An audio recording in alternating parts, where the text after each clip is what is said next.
quick, just what kind of Maria put down for Vito here, and it looks like possessiveness over toys. Yeah. You want him to be able to play with kids, is it?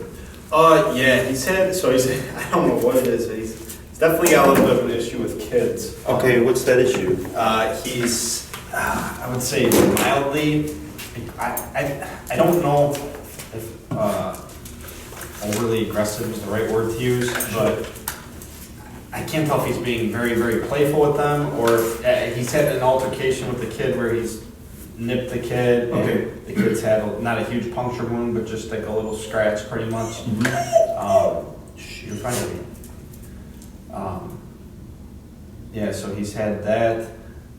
He's had an instance where he's nipped the kid's coat before. I don't, like I said, I don't know. Vito, I don't know if I don't know what you guys would consider over aggressive or not, but Sure. Yeah, it's like really just info, and then I kind of explain everything. yeah, for sure. So 2 incidents with children. Has there been any more? There've been 2 instances with children, and that's it, and then a couple instances with some dogs over toys. That's it. Yeah. So those are like separate things, right? For sure. With the 2 incidents with the children, Yeah. has he been around kids more often than those 2 times? Or has it just been, he had 2 interactions and both times he had like... So when we first got him, we got him when he was about 3 months old, and he was around kids as a young puppy, but he probably wasn't around kids for maybe a couple months after that, 5-6 months. Mm-hmm. I kind of just noticed him getting a little more, aggressive or heavily playful with kids, maybe when he turned about 6. The incident happened when he was 7 months. Okay. So, The first one? The first one. And what was the second one? the second one happened at a party in my house, or my parents' house, and he was off leash, and he's, like I said, we've never had really issues with him around people, so we keep him off leash generally, if he's in, in a house, or if he's in a garage somewhere where it's contained, and a kid walked in, and he didn't bark at him or anything, but he came up to him and just kind of went like this with his mouth. Okay. Like nip or like repeated leashes did that? It was just one nip, and then I grabbed him. So I don't know if he was gonna, like I said, do it again. I didn't want to take the time to find out. Yeah, sure. The first instance was definitely worse because there was actually kind of like a small graze on the kid. Mm-hmm. So that was the worst one, and that was when this was totally my fault. We had a garage party at my house, and a kid and his father were walking down the alley, and the garage door was open. I left the door open behind me, and of course he was behind me.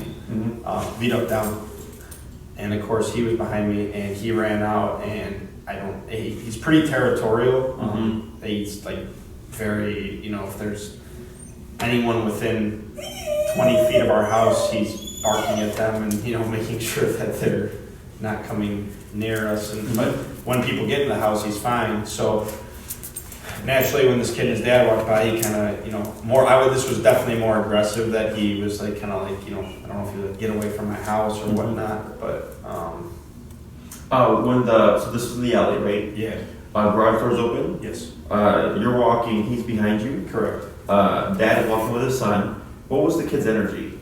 The kid was just walking with his dad. He had an ice cream cone. It was next to Burger King. Sure. So, So just like walking. just walking, nothing. Nothing. No, Okay. nothing too crazy. Okay. Not that I noticed. Sorry. That's fine. The kid's clothing, hooded cap, nothing. No, it was a little kid. It was like he was, I think, 3 years old. Oh, okay, Yeah, sure. and this is in the middle of the summer, so just Okay. And during the day? shorts during the day. Yeah. Okay. Or like 5 o'clock evening. Sure. But So still light outside. Okay. And then the other one, I'm sorry, you said, so that was when he was 7 months? About 7 to 8 months roughly. Okay, and I'm sorry, the other one was when he was? The other one just happened, let's see, January. January, Yeah. okay. And then you said the child was walking into the home? Correct. Oh, Yeah. okay. Just walking. And was there anybody, like let's say if the child came in here, anybody in that room with Vito at the time? It was a garage full of probably about 20 people. Okay, that's right, garage part, right? Yeah. Okay. But possessing it with toys. Yeah. With other dogs? Yes. Okay, what about with you? No, with me, no. With really anyone that's ever played with him. Obviously, we've never given a kid the opportunity to play with him. But Sure. with friends, with I nothing. No, it doesn't even like remotely. I think he kind of senses. He doesn't even remotely bite me ever. I mean, him and I will kind of play rough together sometimes, and wrestle around. But like it's all playful. It's never anything malice. And even with a toy, if I grab a toy from his mouth, never anything aggressive. Like I said, multiple friends have done it too, and he's never bit them. So this is with, of course, adults, right? Yeah, all with adults. Yeah. Has he ever been around kids that were like running around playing and stuff? Like more recently? No, not in the past couple of weeks. No, honestly, we just don't have a lot of younger kids Sure, in our family, exposure. so the exposure for him isn't there. Yeah, that's pretty much it. How do you feel about all that stuff? How do I feel about it? Yeah. It just scares me because obviously you can get into Legal issues, which thankfully the one instance that happened in January was with a family member, and there was no wound or anything, but it was just pretty much with the coat. The other instance, thankfully the neighbors were gracious enough to kind of let it slide, and I kind of understood it, and because they have pit bulls, so they understand how accidents happen.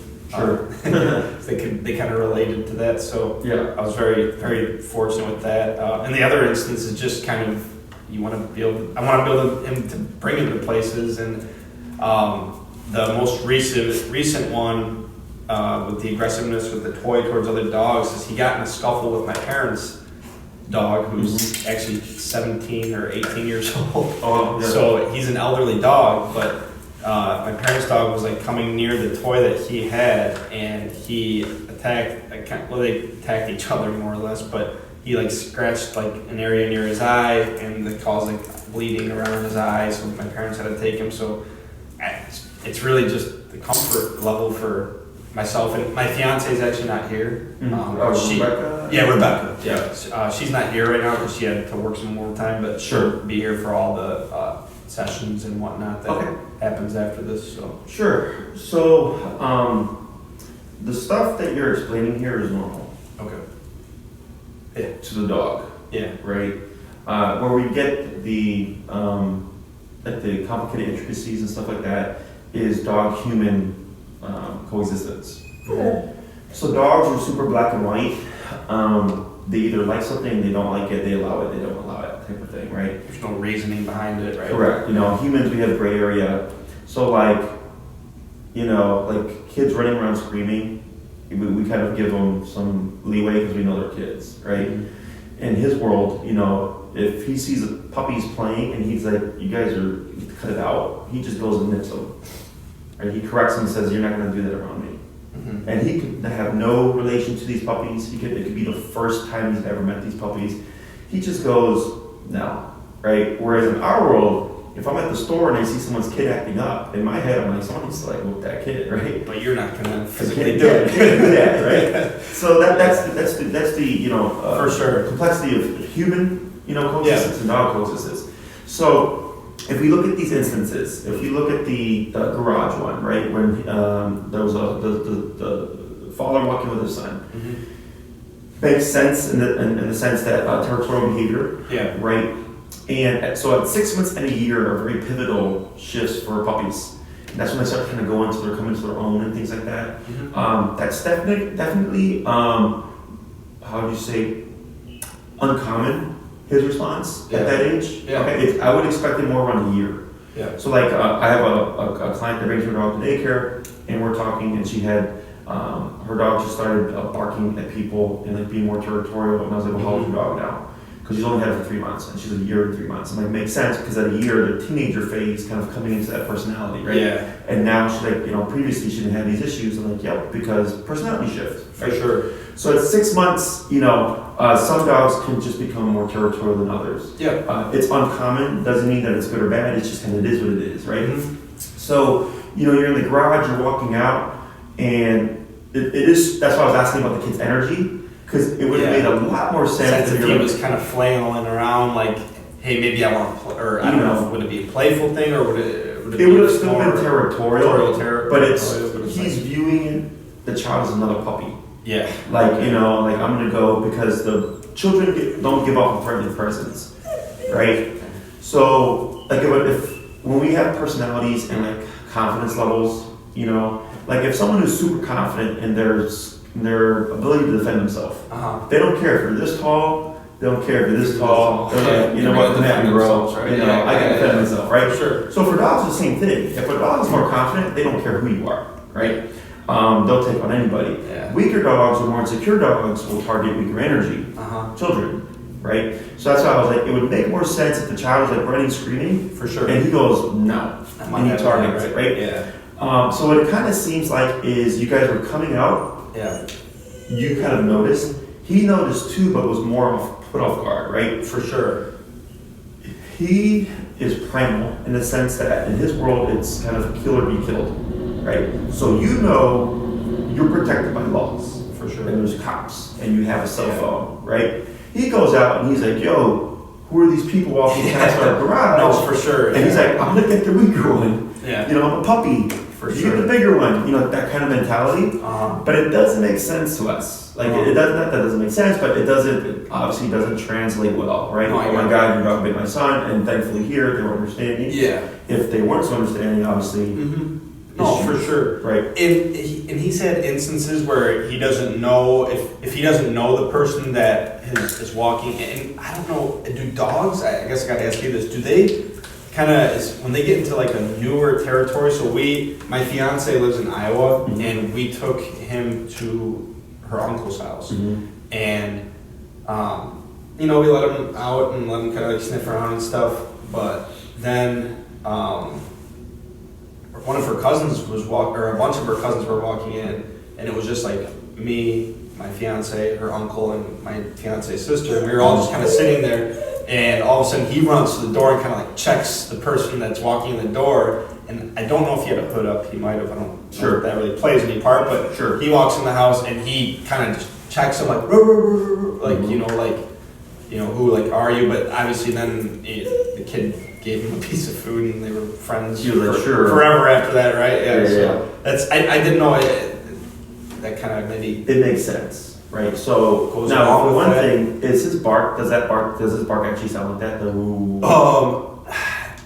His is he's not that big of a dog, but his is like kind of like a really it sounds like he's a lot bigger than he is. It's The reason why I asked about the woo woo woo is that's an insecure bark. Okay. That's that's definitely his. If he's checking someone walking in that he doesn't know. Like if my sister walks in our house or a friend someone that's been in our house, he doesn't do that. But if it's a new person walking in our house, I notice he'll do that even because what he'll do is he'll look at the door, he'll bark at them till they get up the steps. If he knows who they are, he doesn't bark at them. Yeah, exactly. So Vito. Yeah. So sis is coming over, right? For sure. And it startles him. Yeah. Right? Because he hears steps. For sure, exactly. His job is alert dog. Yeah. Right?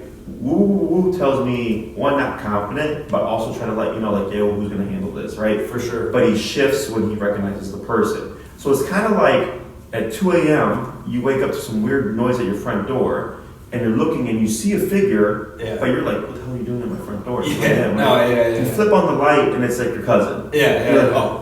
Right? You just shift gears. Yeah. Same thing for him, right? He hears something, he starts alerting, he runs over, can't see, oh, it's Auntie. Cool, yeah. Right? If it's not Auntie, he stays in that mode, right? For sure. So all that stuff is normal behavior.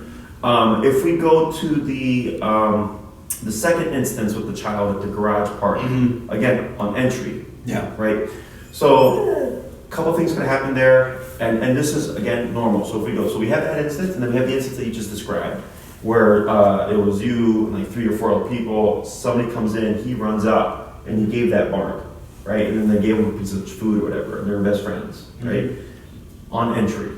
So everybody's here, we're waiting on one more person. At 5:30, it's half an hour. So when 5:30 or 5:30-ish rolls around, when someone enters, you're not caught off guard. But he don't know that. Makes sense. Right? So he just, remember, Immediately, perceived threat? Instantaneously, Yes. You know, it's safer to assume threat. There's no reasoning behind anything, which I get. We're the only animals that, Vito we down. can foresee and be aware, correct, right?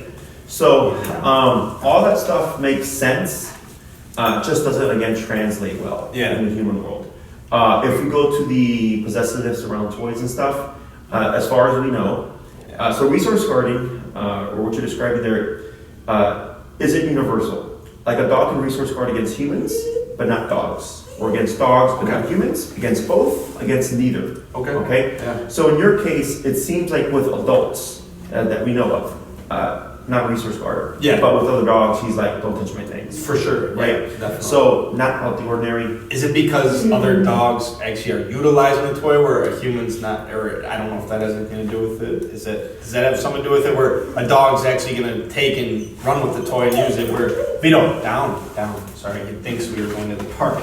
He's like, you lied to me. Yeah, he is. Because we usually take him to the the one one in the corner right over there. Yeah. And that's another thing too is, we kind of get like an uncomfortability when we take him to the park because,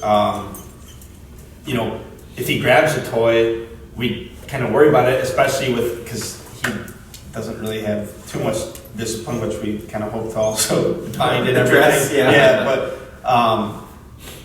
if an owner, which a lot of owners at the dog parks have toys and they start throwing them, which I understand. I'm not a big fan of that because there are 50 dogs there. So if you're trying to play fetch with 50 dogs, one dog, your dog, and you get upset because another dog grabs your toy. Well, what are you thinking? So he'll go after a toy and he'll grab a toy. What he kind of does is he runs around and he kind of watches for other dogs chase him. And generally, if a dog's chasing him or something, they'll run around for a while, and then Vito, no, come this way. Vito, come here. Generally, and then once they get tired or whatnot, and let's say he drops the toy, lays down, the other dog goes to pick up the toy. That's generally when it'll trigger. Yeah, because he's not done possessing. Exactly. Yeah, for sure. So, I like his little pose there. Yeah, he's got some snow paws. So when it comes to resource guarding, some dogs can share, some dogs can't, right? And some dogs just don't care. For sure. So when it comes to that, I can't make Vito share things. For sure. Right? Yeah. Some dogs are capable of it, and it's not that actually. I shouldn't say that I can't. I technically can. It's you, right? Because I've been doing this 8-10 years. Yeah. And I've had dogs that throw the ball, and if another dog went for it, forget about it. It was just right. It was a huge fight. Yeah. And I can correct it, stop it, and teach the dog.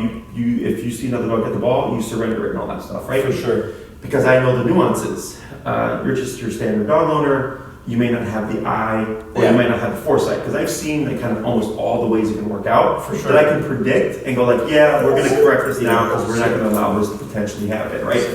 So I make it easier for my clients. And I go, look, you go to the dog park, someone's playing ball with their dog, Vito wants to engage, you teach him he can't.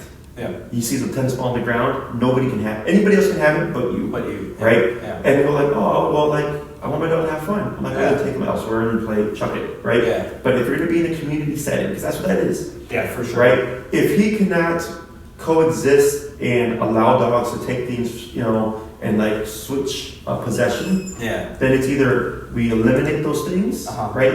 In terms of him being able to have them, so that we get coexistence, or we just take Vito, get our own ball, get our own chuck it, go to the field and play it. For sure. Right? Yeah, and that's basically what it kind of boils down to. Yes, just make it simple. We'll be in there, and if there's times if there's other owners throwing the ball, we'll just go for a long walk. We just won't even bother going. And you don't have to leave.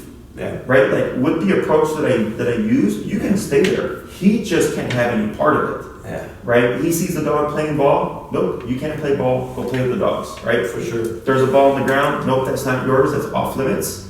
Whenever we're at the dog park, anything on the ground, toys, bones, ball, what have you, off limits to Vito, right? Sure. And we can teach them this. Yeah. And then once we get out of there, I go, okay, but this ball you can play with because we're isolated. Yeah.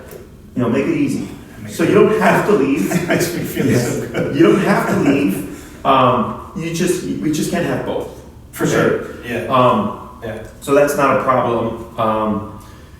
In terms of obedience, right? Because I think I saw you noticed just overall better control of our dog. Yeah, yeah. That's I don't know. Is that what it boils down to? I don't. Yes. Yeah. Right. So one is I want to educate you, like for instance, like all the stuff about me describing his behavior, what happened with the children. Does it all make sense, right? When you look at it from a dog's perspective, okay? For sure. So that's a big part of it because, especially now with social media and like memes, you know, when we see these pictures of dogs, it's making them seem like these cute, fuzzy little characters, and then if you have one that has issues, like something's animals. wrong. Yeah, they're still animals at the end of the day. Yeah, you know, they're like. I tell people that all. I mean, I Yes. try to tell myself that too because you know I get suckered into it as well as anyone else. That hey, For sure, you know. okay, And like, you know, down. You know, I do the same stuff. You know, I'll joke and like, you know, call a dog a doggo or doe, For sure. you know, whatever. And say like, oh, that dog looks derpy, right? Yeah. Because I'm human. Yeah. But I still at the end of the day, I go, that's still a dog. No, for sure, and I think you really get. I mean, we got him pretty much as early as you can get a dog, and I mean, we were suckered into it at first too because he listened so well when he was a puppy. Like he got potty trained on the third day we had him. He never had an accident after that with us, and then you know the basic commands he generally will listen to pretty good. Well, not in a setting like this, but when we're at home, he listens to us very well, which we love that. But it's everything else, like community. It's the hard part. So, you know, people's interpretation of what's a good dog, what makes a good dog is fairly simple. Like, it's usually friendly, not aggressive, barks like, you know, when people knock and stuff. Yeah. When we see that it's people, like, they're friendly. Doesn't really pull that much. Is sociable. You know, it's fairly simple. Yeah. Like, people really don't care about obedience when they have a dog like that. You know, because it's like, oh, what do I need to do? The dog's not a problem child, right? Yeah. And then, like, we get dogs that have problems, and all of a sudden, like, I need to have my dog well trained. No, right? for sure. Yeah, And for me, a good dog is all that stuff, plus it's well trained, right? Yeah. Because any dog can chase after a squirrel and get hit by a car, you know? For sure. Yeah, any dog can get spooked and, like, all of a sudden bite somebody, right? Yeah. And when I look at aggression, like, we're all animals at the end of the day, including humans, right? Yeah, exactly. We're driven by instinct or, you know, instinctual responses still. Yeah. We Have the ability to reason, which Exactly. no other animal does. You know, and but- speak very complex ideas. We can imagine. We can think past, present, future. Yeah, we're there now. Correct. It's always a now thing. Yes. He doesn't get up one day. He doesn't get up and go like, "I'm gonna harass kids." Exactly. You know, like I'm gonna harass the neighborhood. Like, Whatever happens during He his time responds. period, he responds to it. Yeah. correct, right? So That's why, like a lot of times, I wanted, obviously, I know walks are great for dogs. I know taking him on play or taking him to, you know, the park is great for him and whatnot, and you know, getting exercise. And I know that's something you have to do. But like sometimes, my fiance or my mom, they'll be like, "Well, did you take him? He's gonna feel bad." I'm like, he's just responding. He doesn't know like. he's not like, "What do you mean?" No, by I that?" walk You know? Yeah, for sure. I'm like, he doesn't. I don't think dogs think Yes, like people that. are throwing emotions on them, Yeah. right? And they're like, well, oh, they look at me and give me the guilt look. I'm like, no, they don't. No. That's you imposing that as a human, For sure. right? So dogs are very simple. So my job, of course, is to educate you on dog behavior so you understand them better. You know, I'm not saying you can't have those things, but at the same time, you're like, yeah, but you're still a dog, right? Oh, for sure. And the obedience stuff is the control aspect of it, you know, just like the sit down, stay calm, heel type of thing, which helps address a lot of things. When it comes to the resource guardian, it's essentially teaching them that he can't have certain things either as a default or under command, right? So like for me growing up, I have two brothers and a sister, younger, right? And they had their things and I had my things. I knew, like, my mom was like, those are their things, don't mess with them. Yeah. Right? And then vice versa. And I was like, okay, cool, that kind of creates a harmony, right? But for him in his world, it's kind of like finders keepers. No, yeah. You know, and they're willing to fight. It's mine. Yeah. And then there are certain things that we learned that we could share. Again, that's a top thing because we're humans. So when it comes down to how we address these things and like length of time and everything, it really just depends on what your end goal is. Yeah. Okay. So the behavioral things that you're calling out with the children and the possessiveness is actually the easiest thing. Yeah. Okay, because it's just about control. Then it's like, well, how much control do you want? For sure. Okay. So the way I kind of categorize things is, I know for the most part what most people are looking for, and then it's like, well, what does your life look like with Vito? Yeah. Your life look like with Vito if you could have it. Yeah. Right, because everybody's life with their dog is different. Yeah. Some people go hiking, take their dogs to restaurant patios, Yeah. or like it's like they're inseparable, right? And there's other. We would like to do that, like something, obviously Sure. not all the time, but, If you could. If we could, but we don't, I mean, I honestly, I don't have a fear of him in a public setting, especially when we're walking or something. He's generally, pretty good, but like you said, it's just that they're animals. At the end of the day, whatever they sense or they're going to react to without, Sure. There's no logic. Correct. But from our perspective, right, there's no logic to Correct. it. Right. And if there is From him, it logic, makes it's a all this- very instinctual, primal. Yeah. Like I'm a dog and I hunt squirrels. Oh. Here we go. Right. So. Which I don't know, does breed have something to do with it too? Because he's, we don't know for sure, but his sister, who was in the same letter as him, got adopted by someone, and my fiance and her are like corresponding. And she's like, so our dog is German Shepherd, had 50% German Shepherd and 25% American Bulldog, Pit Bull. Sure. So we believe if that's what he is. Does that have something to do with it, or not? At the end of the day, he's just a dog. That's okay. That's just your opinion. The only time, Or the only that's time what I it is. care about breed You know. is when it comes to certain things that they do, like let's say border collies. Yeah. They're bred to herd, right? So herding type dogs will have herding tendencies that like, a Maltese wouldn't have, that, a Doodle wouldn't have, because they're not herding dogs, right? So they're just tendencies, but they're not, like you said, at the end of the day, a dog's a dog, right? So Yeah. Because we've made like hundreds of breeds of dogs. Exactly. Right? So there's a lot of different There's some stuff that's tendencies out there inherent, that- but like with humans, just like you can't stereotype humans, Yeah. for me, you can't stereotype dogs. Yeah, so it's like he might have tendencies to be more protective of his home, or maybe all dogs. I don't know for sure. I know you. Yeah, no, it's super common. Yeah. It's normal. Yeah. Again, because Amazon's coming, UPS is coming. Well, he had an instance with an Amazon guy once too. The guy, very foolishly, he walked into our house to drop off the package. Yeah, and Sure. he went obviously bonkers, as you can imagine. And he grabbed his hand, but he didn't bite it or anything, thankfully. But the guy, Vito, down, buddy, down, Vito, down, sit. Good boy. Okay. He just walked into our house. I was very obviously appalled by that, number one, but that was instance too. Yeah, which makes sense, Yeah. right? In his world. I would have bit him too if I was any closer, but So, to give you an example, I had a client that I worked with a few years ago, and they thought the dog was human aggressive because every time people come over, he would go nuts, Yeah. right? And I was like, no, he's just learning you that someone's here. Now, this sounds stupid, okay? yeah, But when you have a guest come over, let's say it's someone he's never met before, they knock, he's barking, and you open the door. You know you're bringing your guest in by invitation. He just goes, who the hell let the thread in? Right? He doesn't understand that's inviting, right? Yeah. So when they would have friends come over, people that this dog had seen several times, he always barked at them, and they're like, why? And I was like, because he was an anxious nervous dog who became territorial, and then he got like lost in that moment, right? We worked with him, we fixed that, not fixed, but we learned to control it, or I taught them how to control it, how to communicate, like, look, bud, thanks for letting us know, but you're cool now, you can relax. Yeah. He did great. Fast forward a couple of years, they have a baby, it's 4th of July.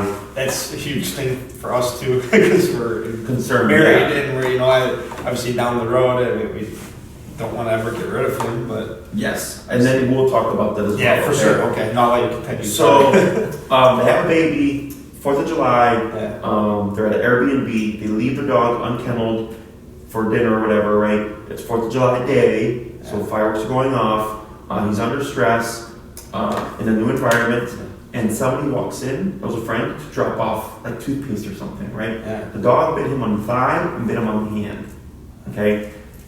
They emailed me right away, Jesse, we just had a baby, you know, our dog just bit a friend of ours, like, we're concerned. Did they go through all the stuff with you before, or? Yes, they had already done training. Oh, they already done training. All done, right? Yeah. So I already knew, because it was around 4th of July when they emailed me, so I was assuming like this is related to 4th of July, right? Mm-hmm. So I was like, tell me what happened. They're like, well, we were at an Airbnb, so unknown environment, he was unkennelled, okay? It was 4th of July day, not a stress, boom, boom, boom, right? Yeah.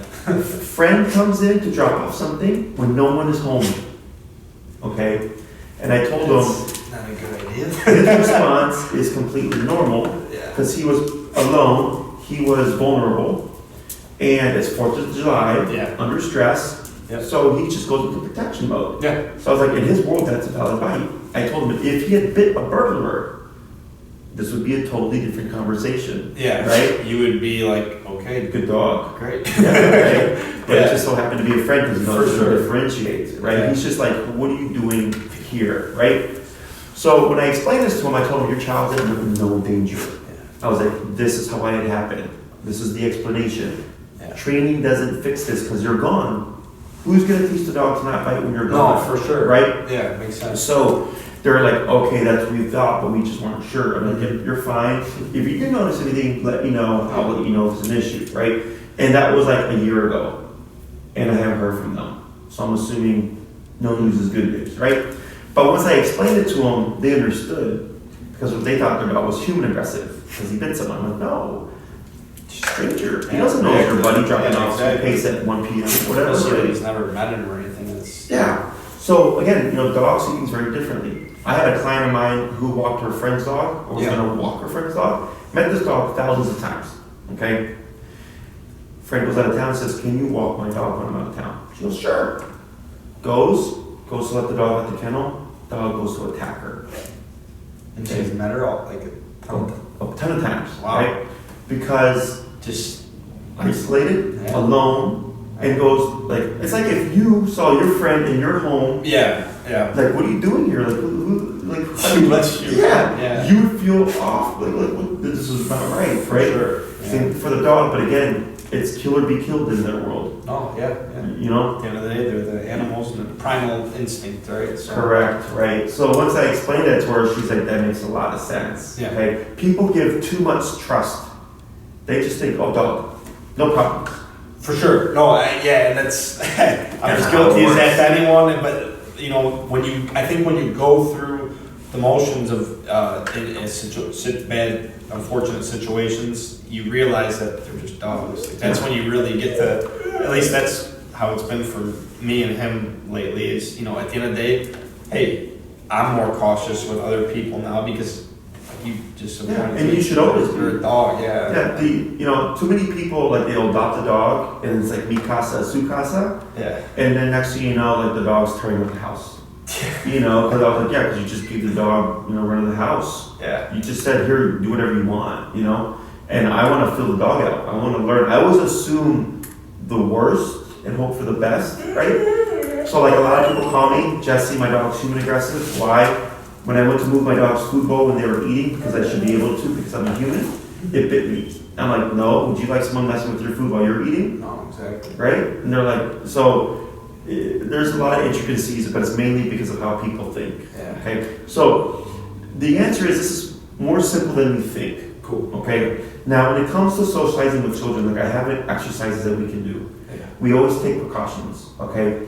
I like to err more so on the higher end of caution, because unfortunately, if something happens, it's too late. For sure. Right? Or if it goes to the degree that it could, like a full-on punctured bite, Yeah. it's even worse. Yeah. Right? Yeah. So, because that'll tell you whether or not how it goes with children, okay? Because it's one thing when it's a child entering a property or a territory and passing by a territory, as opposed to a child that's been properly introduced and a bunch of other things been done, and to communicate with them like, hey, it's cool, don't worry about this kid, right? Yeah. When it comes to your own child in the future, Yeah.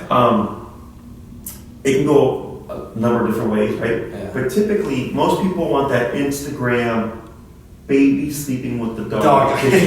Which and I get that. You see it all the You time. can I've seen it yeah. with people, and I'm like, I just want my dog not to like be aggressive. Like I don't need a picture Keep like it that. simple. I just want him to get along with the kid and Correct. not have In my book, okay, because everybody pushes that relationship too much, and then the one that's gonna suffer is the kid. That's who's gonna get bit, right? Yeah, or almost a traumatized thing with dogs. That Yes. can be worse than And it can a bite, even be right? as subtle as a puppy jumping on the child. Like there's some kids that puppies jump on them, they're freaking out, right? No, I was like that as a kid too, because my cousins had a dog, and until my parents got a dog, I would say probably until I was about 10 years old, I didn't like dogs, because I was just like kind of traumatized by a barking of a dog, and like I remember because he was kind of like him, a little, barking and aggressive, and I just like as a little kid, you hate, right? It kind of scares you. Dog barking, jumping on You know how to interpret it. Yeah, you don't like that, so that's kind of. You grew out of it. Maybe as an adult, you're more logical. And you're bigger, right? Yeah, I feel better. So with the kids, what I always tell people is coexistence. Like I don't let children and dogs interact until the child understands the concept of gentle. And I always tell my new parents or whatever, teach your child to ask for permission to pet your own dog. Yeah, that's where I don't understand the whole concept of letting a 1-year-old kid who has no concept of what gentle or what if I'm gonna grab this and thankfully I don't know if this helped, but when he was younger, we would grab everything on him just so I don't is that in a way or not, maybe not, but it's grab him, pull him, smack him a little, just so he was kind of never totally, you know what I mean? If Correct. you grab one area, he's not hostile or. So the variable here is that one was a puppy at the time, right? And he's conditioned with you and whoever else. Yeah. But remember, if it's like a 3-year-old kid, he's just like, yo puppy, you don't do that to me.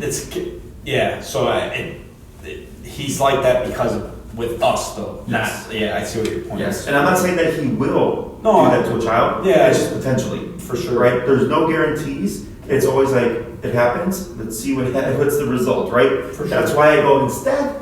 Yeah. Just keep them away, right? Yeah. Prevent it from happening. That's always the best approach. Absolutely. Okay? Yeah. And the reason why I teach, my clients to teach their kids to ask for permission to pet their own dog, which is weird to people, is because the way you allow your child to treat your dog is how they treat other people's dogs.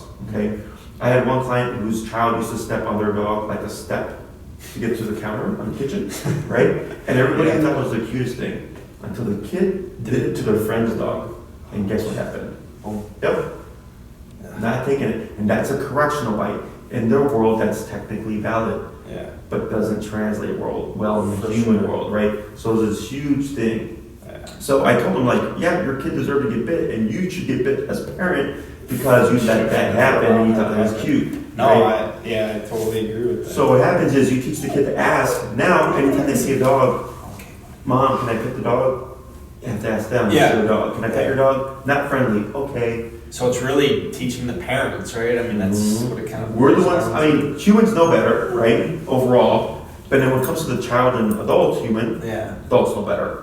Because is this true? So I don't know if it's true yet. You can tell me, but my fiance, her cousin just had a kid recently, and they do the Instagram with the dog pictures and stuff. Can a dog sense when it's your kid? Can a dog actually? Well, it has their scent, right? Yeah. So and then he learns to accept, here's the.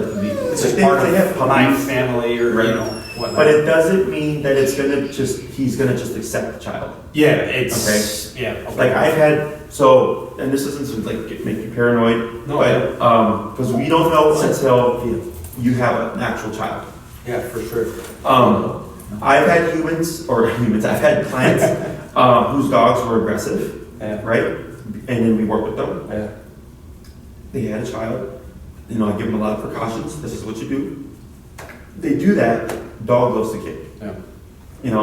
because the dogs around them 24/7, and they did a lot of things to teach them to coexist, so then the friendship kind of evolved. Yeah. But they still take precautions.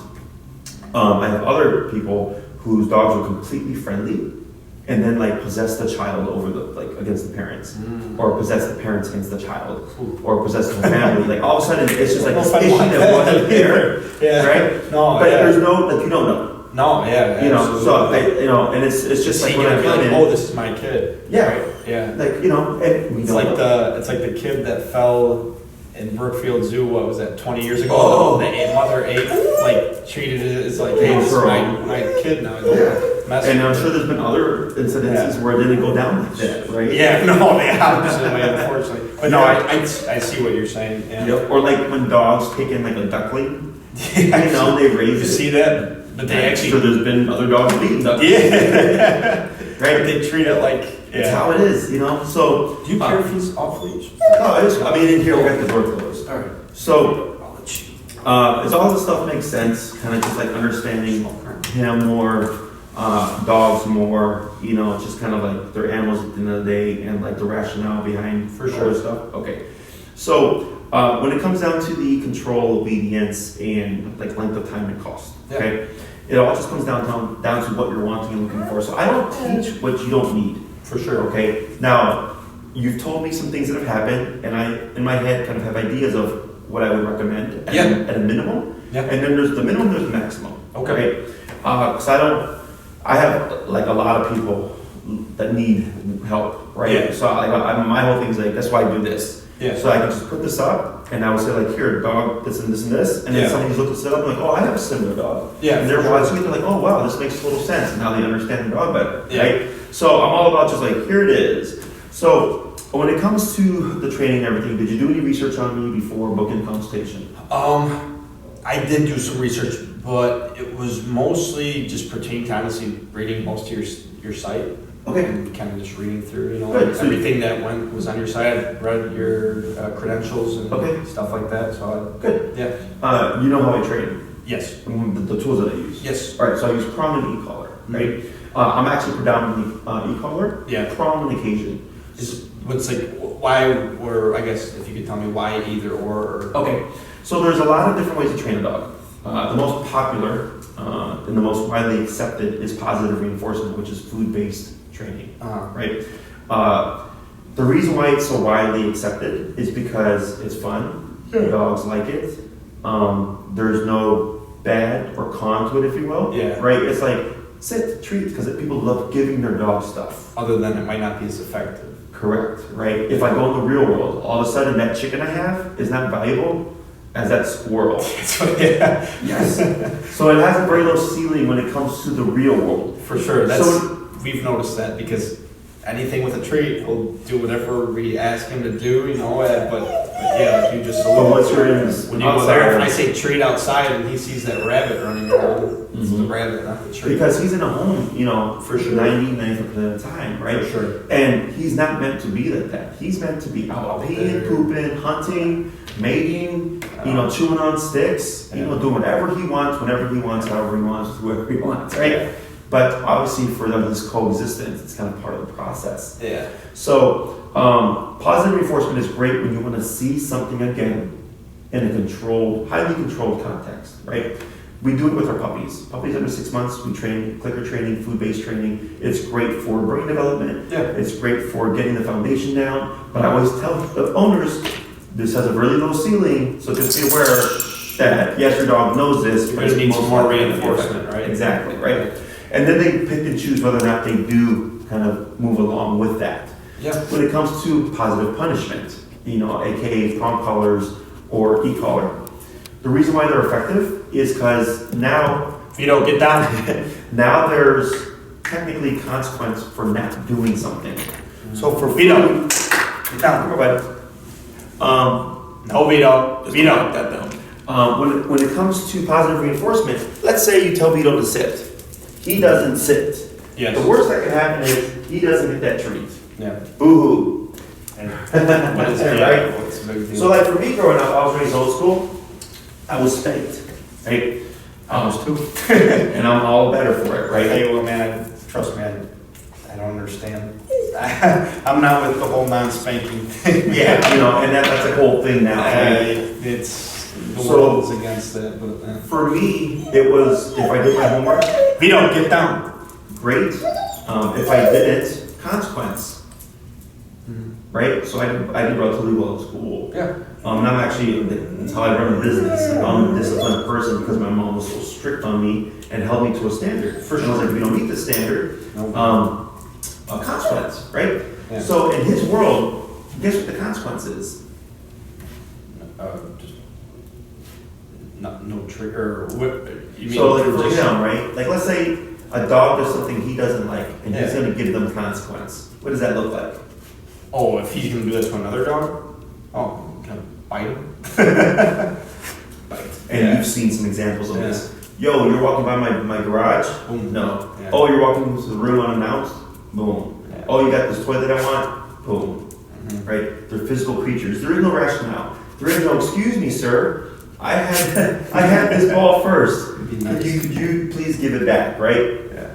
Humans technically, that's why we break out into wars, Yeah. right? That's a really extreme, right? But if there's a disagreement or if there's something going on, that's how we settle. Eventually, it's just there's a really big aversive, Yeah. right? But there's thought into it, honestly. Correct, right, precursor, right? And we can try to settle the argument via words, Yeah. but it escalates, it becomes yelling, it becomes pushing, shoving, it becomes a full-on fight, but we don't bite each other, unless you're Mike Tyson. Yeah. Right, it's all fists. That's true. Dogs, of course, is biting, so when it comes to dog correcting a human, it doesn't translate well, okay? So the reason why these tools are effective is because it's more along his language.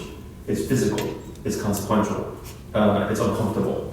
Okay, so most people think when I come in and I deal with aggressive type dogs, is that I come in and it's just, let me put this on 100, Magic spell. boom. right? They're thinking fight fire with fire. And there's a lot more nuance to it, there's a lot more insight now. In the beginning, old school dog training, the whole like yank and crank thing Mhm. was the most common thought process, and it's outdated. Like we've outgrown that. We have much better methods now. Okay. Have you ever been to a physical therapist or a chiropractor? Yeah. Have you ever had STEM? No. The machine that they put on the No, I haven't had that, but I've seen. You've seen the machine? people- Yeah, I've seen it. Yeah. That machine and this are the same. Mm, Okay, so this is used on humans. Yeah. Okay, so most people when they see this, they hear the word shock collar. Okay, it's not a shock. It's not a taser or like a taser. It's not like sticking your finger in outlets. It's electric. It's not electricity. Okay, so it's a centralized current that moves a muscle. So when they apply it on humans, so I had one client who had scar tissue here, Yeah. like a muscle scar tissue. And she had to go to the physical therapist, and they would put the probes, and it would move her and contract her muscles to break up the scar tissue, so that she could have a more relaxed kind of shoulder, movement, whatever.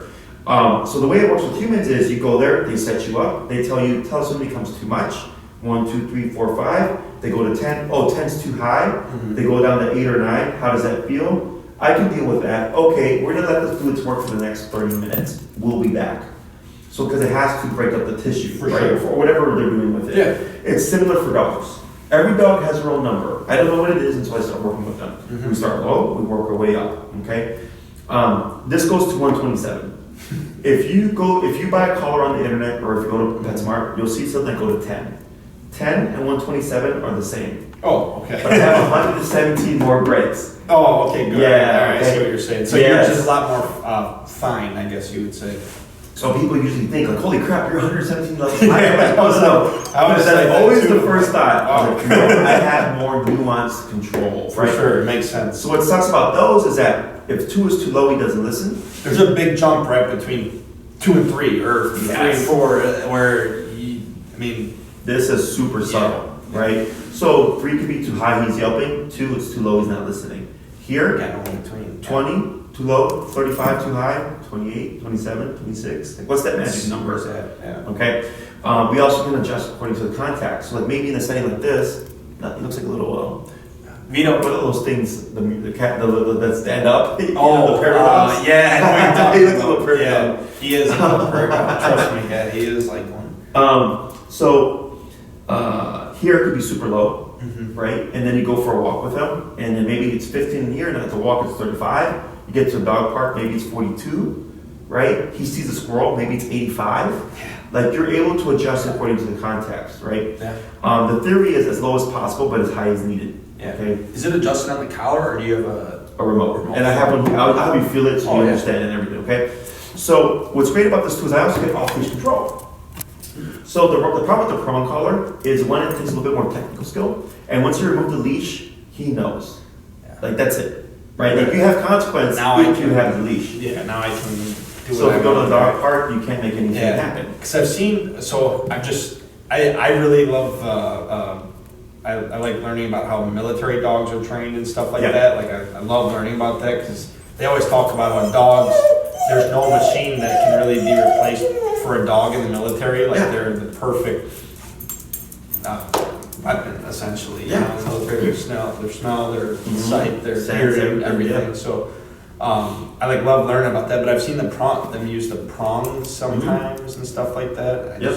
I didn't know. That's why I was inquiring why do you prefer which, but it makes sense with what you're saying. So, prong collar takes a lot of technical skill. You know, I know how to use them, I know how to use them really well, but you're just, again, your average dog owner, right? But that could be if they're training those dogs for 10 hours, 8 hours a day, right? So that could be like, okay, that makes more sense to have that on maybe because it's going to be on for 8 hours, right? Or 10 hours. So. Or they're, you know, it's so consistent. Yeah. You know, because for people, it's like the on and off.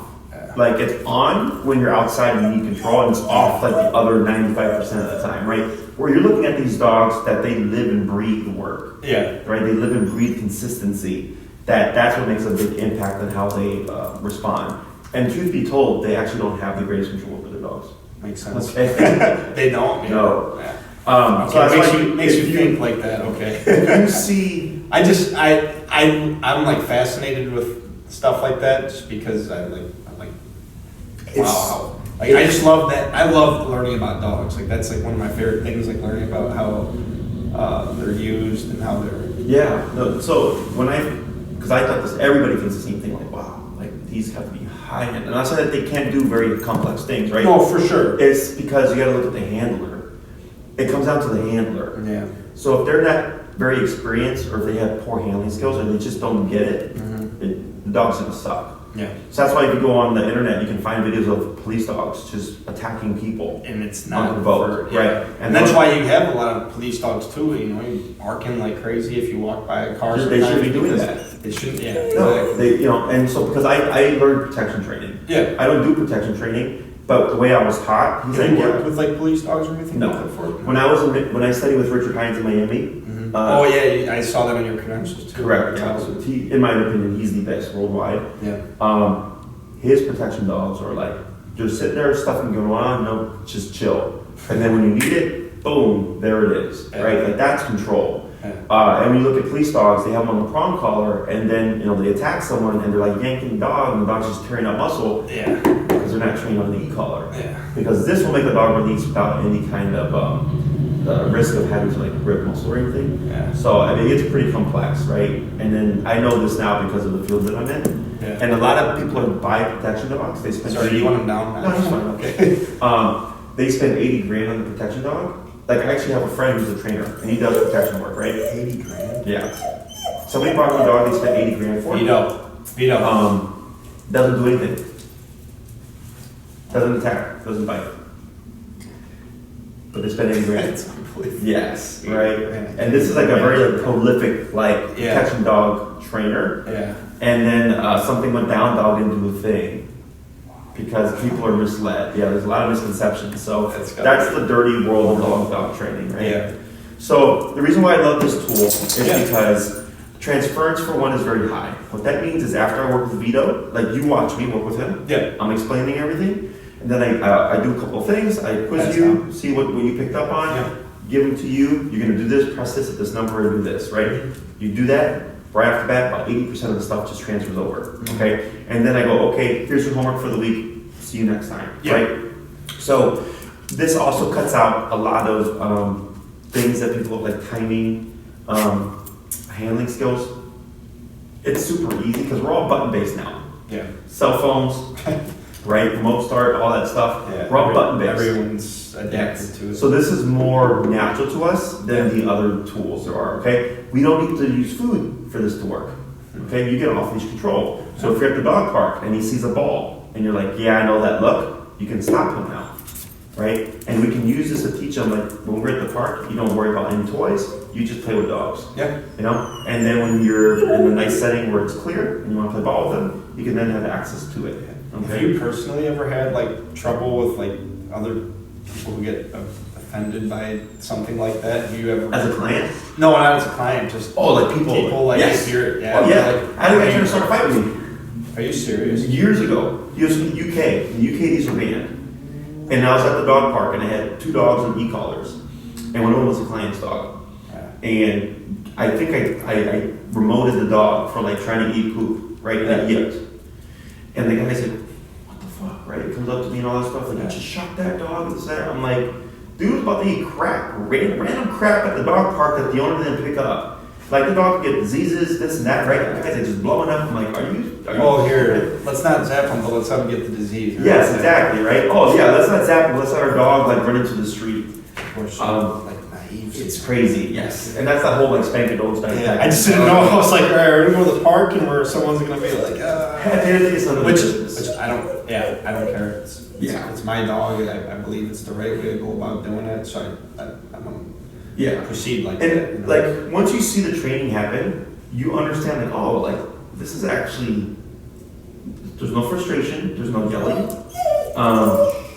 It makes sense. It's appropriate to the dog, right? So I'm not coming in making them yelp all over the place because if I did that, like I wouldn't be here. No, for right? sure. And all my reviews would be like, this guy just makes dogs cry.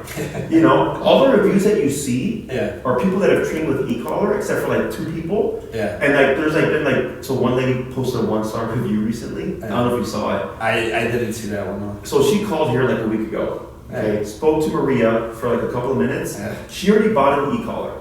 She spent $40 on it.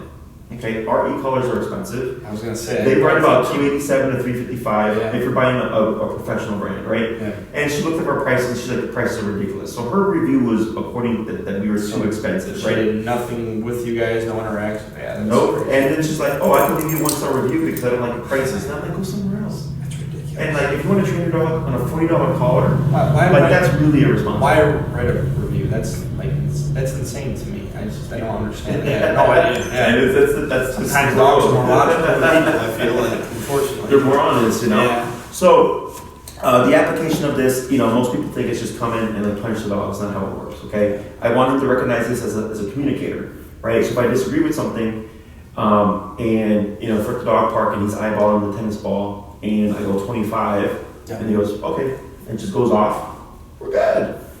No dog fight now, no possession, no resource guarding. He goes off and has a good time, runs around the park, right?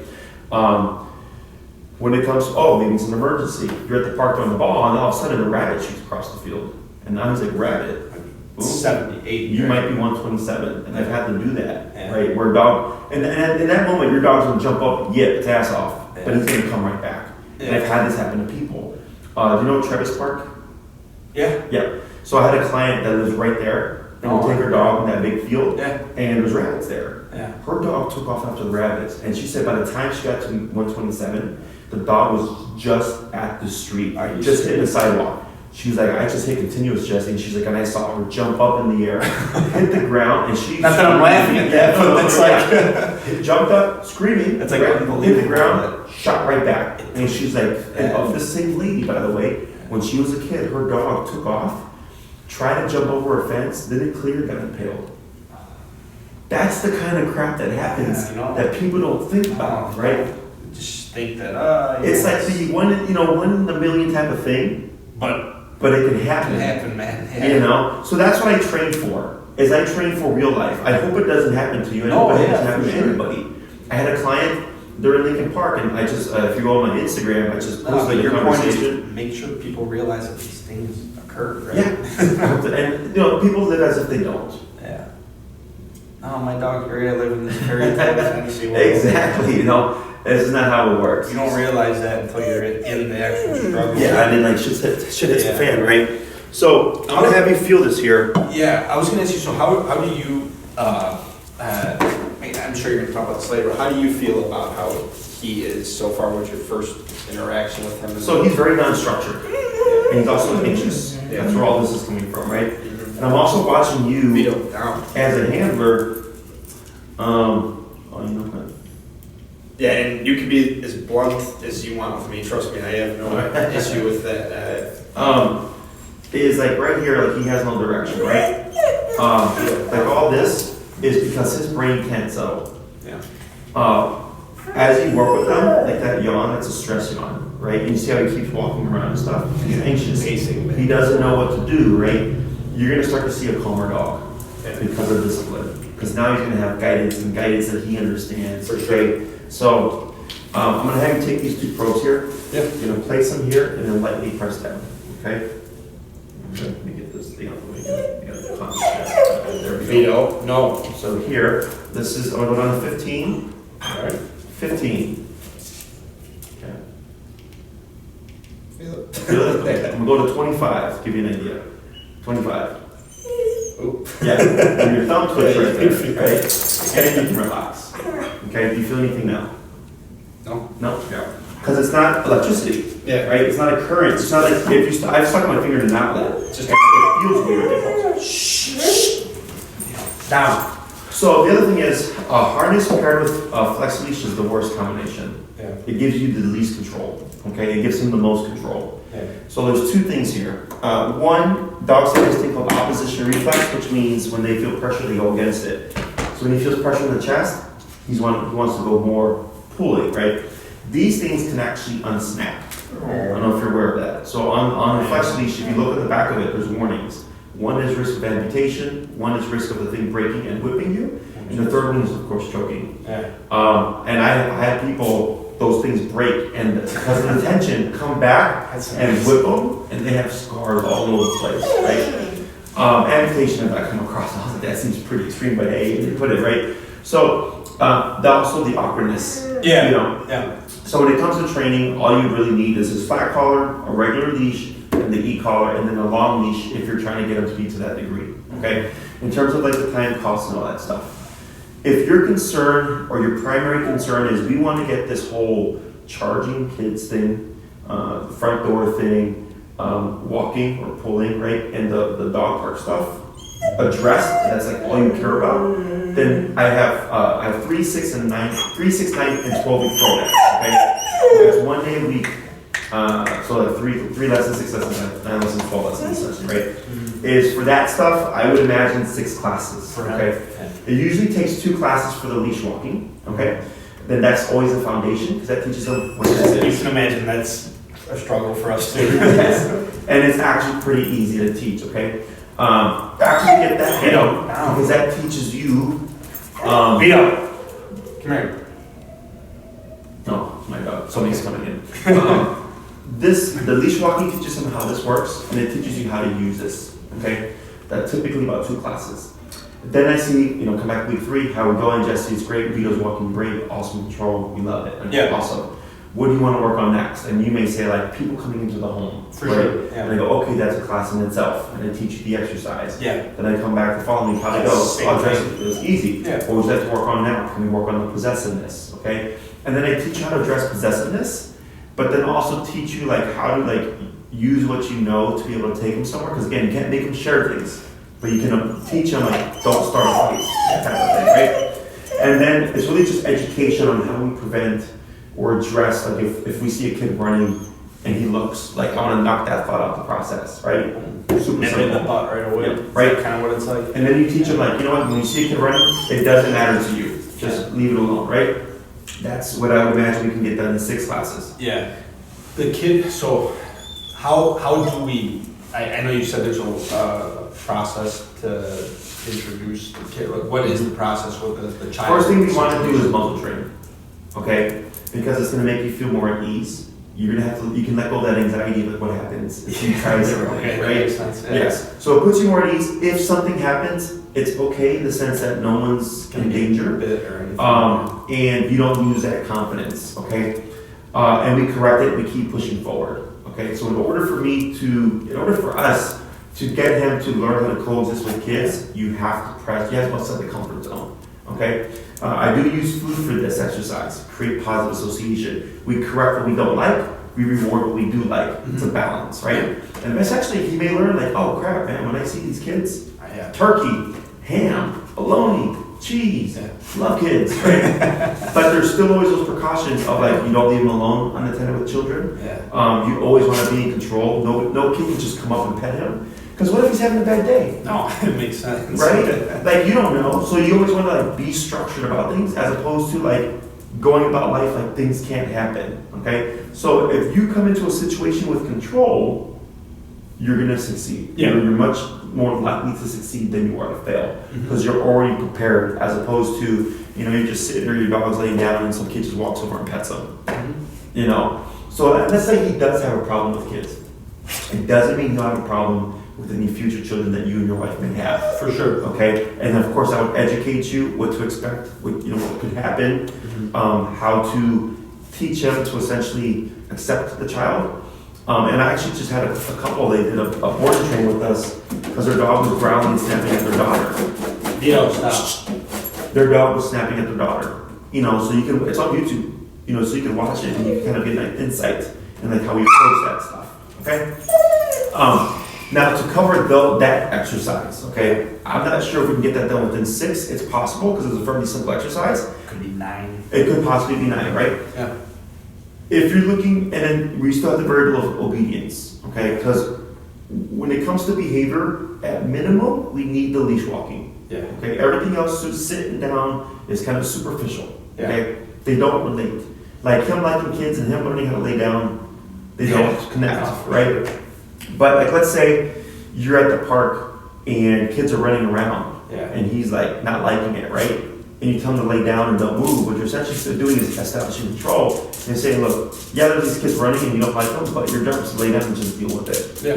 But in response, if a child starts to run up, you'd go, hey, no, you're not going to pet my dog. Yeah. Go. Right? Because then he feels protected. He's like, all right, cool. Like, I don't want these worry kids, about it, but they're not going to bother with me. Yeah. Right? Sure. And dogs see these things. This is not intelligence. This is like if you go to a third world country and you don't understand the language, and you see a fight break out, and you see an authority come and escort them. Everyone's saying You don't know why what's the fight saying. occurred, but You know something went down and cops came, Yeah. right? If you can at least decipher that much. Yeah. Same thing for the dog, okay?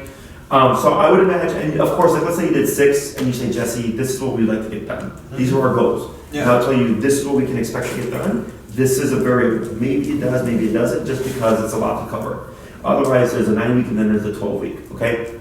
With the 9-week, I would imagine you do the leash walking, the door stuff, the possessiveness stuff. I can give you the exercise for children, and then recall would be the next important thing, okay? Now, if you decide recall isn't important to you, but you want stationary control, like lay down and don't move for 2 hours, then we can do that instead, okay? 12-week is kind of the whole 9 yards, off leash training, heel, sit down, stay calm. I would love to do off leash training, honestly. I mean, if you feel, Vito, if you feel that he can, I don't know,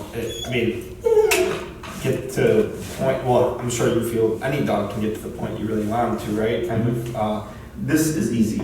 Yeah. Okay? All it takes is that you have to do the homework. Yeah. Okay? If I come in and I teach you stuff, do the homework and do it to the degree that you need to. Yeah. So like, let's say we're working on his recall. Uh-huh. And he's really distracted with rabbits, and you need to go to 85 in order to get Vito to come. Yeah. And I come back, and I'm like, how'd it go? And Jesse was terrible, he didn't come. I'm like, well, how high did it go? 30. 30 is not 85 and there's rabbits around. Yeah. That's what I was going to ask too. So like, I mean, the 25 didn't really hurt me, but I could feel it for sure. Like, yeah, you could definitely like feel it. So like, I can't even 85. That's kind of. To us, yes, but dogs have a higher. Do they have a higher tolerance? Because yet they bite each other. Yeah. So like, okay, so that's how they relate to things, right? Makes so sense. even if I max this out and give it the worst punishing, it's not the same as a dog bite ever. Yeah. You know, like you'll never just get punctured and start bleeding. You know, for sure. Like it's that, and I always tell everybody that's how they relate things is to a dog bite. For sure. So, and I've seen, and you may have seen videos of dogs with broken legs and like just walking. And it's like, if that was a human, it would be like really in pain. Yeah. Like get a cast and get that person some like, Vicodin or something, right? Yeah, he had a laceration from a dog on his, he was in daycare and a dog had a hangnail or something, and he had like a pretty I had to go get stitches. We had to take him to the vet hospital, and like he was like just kind of whatever, you know, like walking around like it's fine, but there was an open wound on the side. Or like dog puppies when they get neutered or spayed. Yeah, you know, sure. like within hours they're like running around. How do you not? Yeah. No, I so, get that. You know, the idea here is not to, of course, everything makes sense when you're doing it. Yeah. Okay, so if it's like, he's running towards the street, it would make sense in that moment that this is an emergency. For sure. Get your ass back here. Yeah. So no, the off leash training, I'll talk to my fiance, but I think we're leaning towards the 12 weeks just because we go to her parents' farm. Mm-hmm. They have a farm in Iowa, and he just literally is off leash the whole time there. We had an incident there. I didn't pick up. He helped kill a cat. I know. So he kind of instigated the thing to which again is a dog. So that's another scenario I bring up. But we would like the ability to just let him go. Like I would love to go like hiking with him. You know, to have that off leash control. No, it's perfectly doable. Yeah. It's just if you do the homework. Yeah, for sure. Okay. So in terms of price, for 6, 9, and 12. 6 is $825. 9 is $1175. 12 is $1550. If I come to you, okay. If you come to me here, it's a $500 for every class, so it'd be $600, $900, $1,200. Okay. So like I train range leaders now. You know, so if it's like we're working outside, I just bundle up. I'll meet you at the park, right? As long as the dog's fine, we're golden. Otherwise, obviously in the wintertime, it doesn't change the dog's behavior. Like you still got to train, you still got to follow through with things. But you know, my space is 13,000 square feet, and I have a training floor that's like about 4,000 to 5,000 square feet. So it allows us to do like off leash stuff without having to be out in the element. But then you still have to, of course, practice outside. I'm fine with whatever you're preferable with. Cause I live right next to the Burger King. Oh, okay. I literally live right there. Did you call before? Yeah, I called. A month ago. Or I called like a couple months ago, and we were actually I was in the middle of buying her engagement ring. So no thanks. Yeah, so I was like, all right, I don't think we can spend a couple $100 on him right now, but now we're kind of a little better financial situation. So we just obviously want to nip it in the butt. And with the last instance at my parents' house with their dog, we're like, okay, we need to do. I'll tell you what then. I mean, since you're just right here. I just don't know what you prefer. If you prefer to come to our house, if you prefer us to come here, so what we can do is, since you're just right here, I'll just make it a flat 100 no matter what you do. Okay. And what we'll do is we'll do half and half. Okay, perfect. So we'll meet in the middle, but then just right there. Because the extra, the fee on top of that is for travel, gas, and all that stuff. No, I get that. But if you're just right here. No, we're literally right here. I'm a pretty awesome. reasonable person. But what we'll do is we'll start here. Okay. Get all the stuff down. And then towards the latter half, we can meet at your place, and then we can also just meet like a neighboring. I didn't know if you were like, oh well, I want to see him react in his own. I've done this for so long, and I've seen so much stuff, man. It's super easy. Okay. This tool makes everything very simple. I've been doing this this is my specialty. No, for sure. That you know, I remember talking to you on the phone. That if there was anything of real concern, you know, I would have shown up to your place and all that stuff, and like I need to test. Everything makes sense as long as it makes sense. I don't no need to see it. Your dog's not aggressive. Your dog is more on the territorial side than most. But we can control it. We can get that all in check. Okay. And like you made a point earlier, I know to like him kind of showing those signs earlier. When we lived in Evanston for the first 3-4 months we had him roughly. I think 4 months. He started barking at like when people would walk by at our door like 4 months. So I don't know. If that's sign of like, you know, earlier territorial signs. Typically it's after 6 months. So like he was, I don't know, maybe just showing. It's usually around like the 9-month mark, 8 to 9 month mark. So it's not nothing good or bad. It's kind of, it is what it is. You know, it's like there might be some boys that are like, you know, how do you say, a little more around the edges. You know, at an earlier age than others are. You know, typically it's when you hit your like, you know, 15 to 16 age, and I get it. But for some it might be 12 to 13. You know what I mean? What she's going through is like, so he's, let's see, so he's a year. Oh, well, that's what I was going to ask you too. Do you find there's an age where you can't really correct this type of stuff? No. Because you know, so like let's say if I got away with bullying someone, you know, up until I'm a grown ass man, Then one day I try to bully someone and they just beat the crap out of me and put me in my place.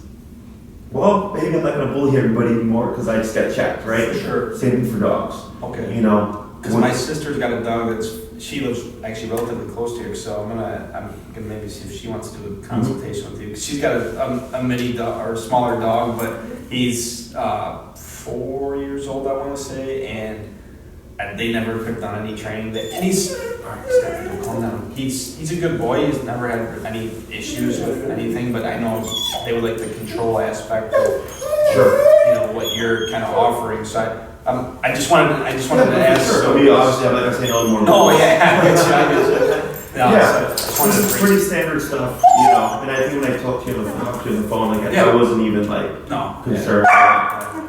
Yeah. So this is just now he's like, I'm bored as hell. I'm gonna lose my mind. So Maria, I'll talk to Maria. She'll get in contact with you. She'll get you set up. And of course, since you came to me, you get your full credit towards whatever program you're with. And then we'll pay it You get $100 each. Yeah. So what we do is, if you're doing the 12, right? Yeah. She would invoice you, however, the 1,200. Correct. And you get credited 135. Yeah. Because when you book a time with me, like let's say Friday at 6 o'clock for everybody, right? Yeah. And it'll open.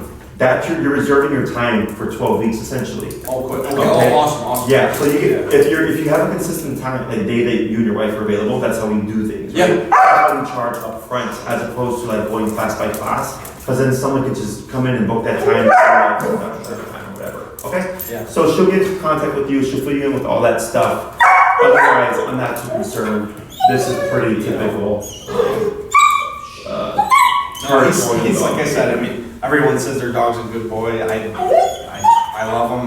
He's a great. He's a good boy. Obviously, but he's a good dog. Talking to you, it's just they're dogs at the end of the day. Vito, down. Vito, down. Down. Yeah, he's your standard dog.